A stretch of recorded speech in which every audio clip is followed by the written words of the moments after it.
Assalamualaikum warahmatullahi wabarakatuh. Halo bro, selamat datang di channel Noob Engineering. Kali ini saya mau sharing tentang teknik pendingin. Kita akan kupas tuntas tentang teknik pendingin dari awal sampai akhir. Pada kesempatan kali ini, saya akan membahas dasar-dasar refrigerasi dan tata udara, yaitu tentang kalor, zat, dan gaya. Kalor adalah salah satu bentuk energi yang tidak dapat diciptakan atau dimusnahkan. Kalor dapat diubah bentuknya menjadi energi lain. Kalor adalah energi yang berpindah jika terdapat perbedaan temperatur.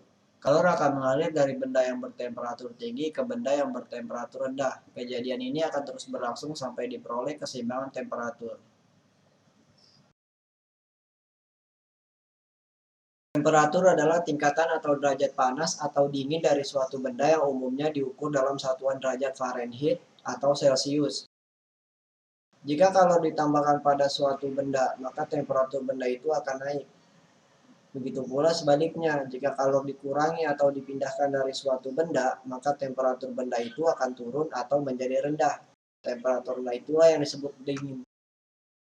Proses perpindahan kalor pada suatu zat terjadi dengan 3 cara, yaitu konduksi, konveksi, dan radiasi. Perpindahan kalor secara konduksi adalah perpindahan kalor melalui suatu zat yang sama tanpa disertai perpindahan bagian-bagian dari zat itu. Contohnya adalah besi yang dipanaskan.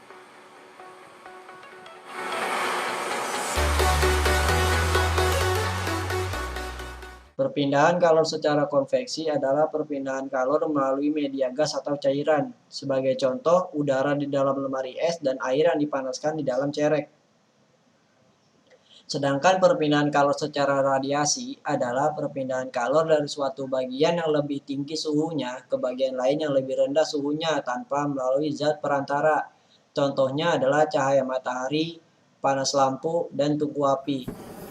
Perpindahan kalor secara radiasi hanya dapat terjadi melalui gas, benda yang transparan, dan ruang yang hampa udara atau kita sebut dengan vakum.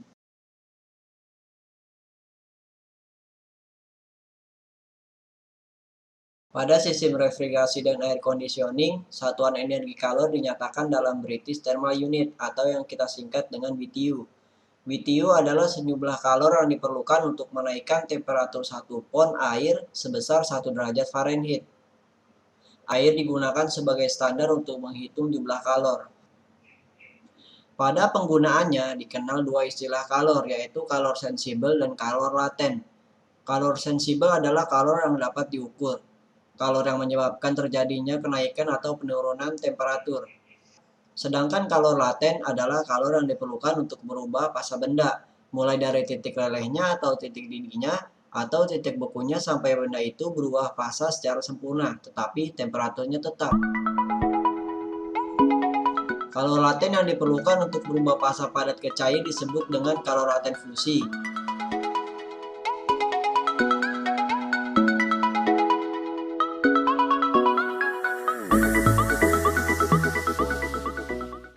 Kalor laten yang diperlukan untuk membawa fasa cair ke padat disebut kalor laten pembekuan.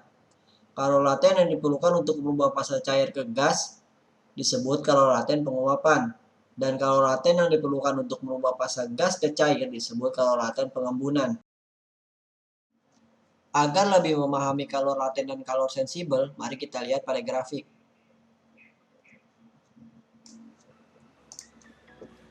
Kalor laten terjadi pada grafik bagian 1 ke grafik bagian 2 karena terjadi perubahan fase, yaitu peleburan. Dan kalor laten terjadi pada grafik bagian 3 ke grafik bagian 4 karena terjadi fase penguapan. Sedangkan pada grafik bagian 2 ke grafik bagian 3 dan grafik bagian 4 ke grafik bagian 5 tidak terjadi perubahan fase. Itu yang tadi kita sebut dengan kalor sensibel. Sekarang kita masuk ke pembahasan zat atau fase benda. Wujud fase benda yang ada di permukaan bumi terdiri atas 3 keadaan, yaitu padat, cair, dan gas. Di antara ketiganya itu terdapat perbedaan sebagai berikut. Yang pertama, benda dalam keadaan padat memiliki bentuk dan isi yang tetap karena molekul-molekulnya saling merapat satu sama lain.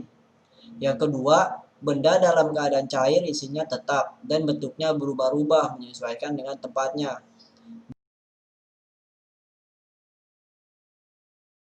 Dan yang ketiga, benda dalam keadaan gas bentuk kondisinya selalu berubah-ubah. Walaupun ketiga benda tersebut memiliki fase berbeda, tetapi salah satu fase benda itu bisa berubah ke fase benda yang lainnya.